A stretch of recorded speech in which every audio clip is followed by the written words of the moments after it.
So I've been fortunate enough to scale my training business online to over $15 million. It has been a wild ride. There's ups and downs, and there's a lot to love about being an entrepreneur, but there are a few things that aren't too good, and I'll tell you what they are in just a second.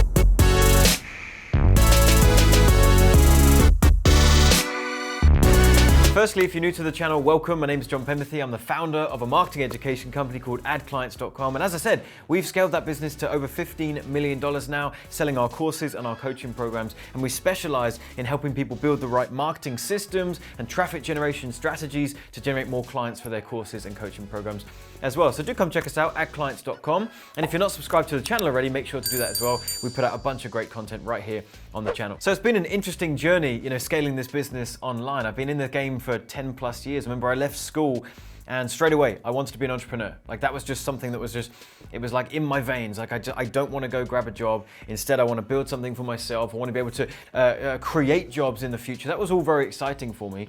And I've been doing it ever since. It's been amazing. And before we talk about the bad things about being an entrepreneur, let's first celebrate the good stuff, because there is a lot to be said about being an entrepreneur and carving that path, right? There's a lot of freedom that you're able to gain. There's a lot of fulfillment in, as I mentioned, creating jobs. We've got an amazing team here in our headquarters. It's very fulfilling for me to look around and see the people in our office that we've been able to create a job for, and job satisfaction as well, which is super cool. Freedom in my life. I just so happens that I like to work a lot, but if I didn't want to, I can just take days off. There's no one to tell me if I can or I can't. There's lots of good things to being an entrepreneur, but there are three very noticeable things that I don't like about it, or perhaps are the darker side that not many people talk about, and I want to share those with you, because ultimately you need to be prepared for the fact that it's not all sunshine and rainbows being an entrepreneur. There is another side to it. The first thing that's not so good about being an entrepreneur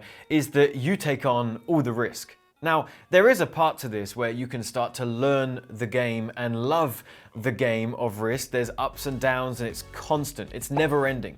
You'll never see a business that just goes like this. There's going to be a moment of growth. There's going to be a moment in the valley, but before you have the next season of growth as you're building systems and hiring, firing, there's a lot goes on. There's always going to be like this, but the goal is that the trajectory is still going up. But ultimately, you're the one at the front. You're leading the charge, and you're managing all the risk, right? Your team, your employees, the people that come to work, ultimately, if you're having a bad month, they're still going to get paid. You are fronting that risk.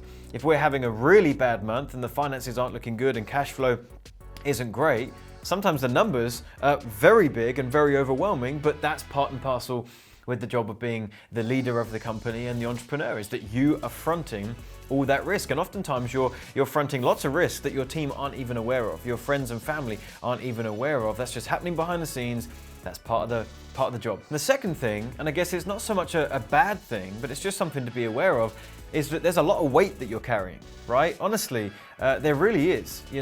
I've talked about the team a little bit, but I feel the weight of that on a daily, weekly, and monthly basis. That there are people that rely on this company for their livelihood, right? The people in my office here, they have families, they have kids. And so the income that they are generating from my company is allowing them to live the lives that they live. If we went out of business, that would cause them a great deal of heartache and trouble and whatever else, might be the ripple effect of that. So there's a lot of weight there. So when I'm growing my companies, I have to calculate the risk very carefully to make sure that, yes, we're making risky decisions or calculated risky decisions, because that's important to business growth, but at the same time, making sure that we're putting enough away as reserves and that we're not making too risky a decision that we're jeopardizing the entire success of the company.